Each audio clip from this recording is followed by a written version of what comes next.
പൂച്ചക്കാട് കവർച്ച. തമിഴ്നാട്ടുകാരൻ നടരാജൻ എന്ന അണ്ണാച്ചിരാജൻ ഷൊർണൂരിൽ പിടിയിൽ.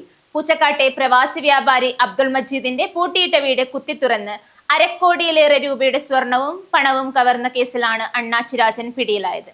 ബേക്കൽ പോലീസ് സ്റ്റേഷൻ പരിധിയിലെ പൂച്ചക്കാട്ട് പ്രവാസി വ്യവസായി അബ്ദുൾ മജീദിന്റെ പൂട്ടിയിട്ട വീട് കുത്തിത്തുറന്ന് അരക്കോടിയിലേറെ രൂപയുടെ സ്വർണവും പണവും കവർന്ന കേസിലാണ് പ്രതി പിടിയിലായത്. കോയമ്പത്തൂർ മേട്ടുപാളയം സ്വദേശി നടരാജനെ മറ്റൊരു കവർച്ചാ കേസിലാണ് ഷൊർണൂർ പോലീസ് പിടിയിലാക്കിയത്. വീടുകളുടെ വാതിൽ കുത്തിത്തുറന്ന് മോഷണം നടത്തുന്നതാണ് നടരാജന്റെ രീതി.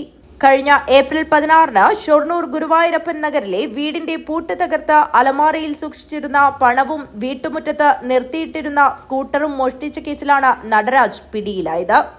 നേരത്തെ ഈ കേസിൽ 3 പേർ പിടിയിലായിരുന്നു. ഇവരിൽ നിന്നാണ് മോഷണത്തിന്റെ മാസ്റ്റർ ബ്രെയിൻ നടരാജനാണെന്ന് മനസ്സിലായത്. കൂട്ടുപ്രതികൾ നൽകിയ വിവരങ്ങൾ കേന്ദ്രീകരിച്ചായിരുന്നു അന്വേഷണം. കേരളത്തിലെത്തി മോഷണം നടത്തിയാൽ പിന്നെ ഉടൻ ബംഗളൂരുവിലേക്ക് രക്ഷപ്പെടുന്നതാണ് നടരാജന്റെ രീതി. പിടിക്കപ്പെടാതിരിക്കാൻ മൊബൈൽ ഉപയോഗിക്കാറില്ല. ഇതിനിടയിൽ കോയമ്പത്തൂർ മേട്ടുപ്പാളയത്തിൽ നിന്ന് അതിസാഹസികമായാണ് പിടികൂടിയത്. തൃശൂരിലെ മോഷണത്തിന് ശേഷം രക്ഷപ്പെട്ട നടരാജൻ ദിവസങ്ങൾക്ക് മുൻപാണ് കേരളത്തിലെത്തി വൻ മോഷണം നടത്തിയത്. പോലീസിന്റെ വലയിലാകുന്നതിന് ദിവസങ്ങൾക്ക് മുൻപാണ് നടരാജൻ ബേക്കലിൽ കവർച്ച നടത്തിയത്.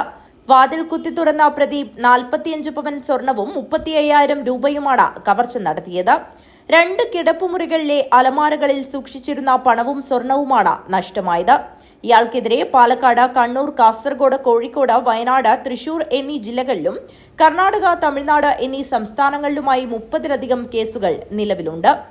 ഷൊർണൂർ പോലീസ് വിവരം നൽകിയതിന്റെ അടിസ്ഥാനത്തിൽ ബേക്കൽ പോലീസ് ഷൊർണൂരിലെത്തി പ്രതിയെ വിശദമായി ചോദ്യം ചെയ്തു.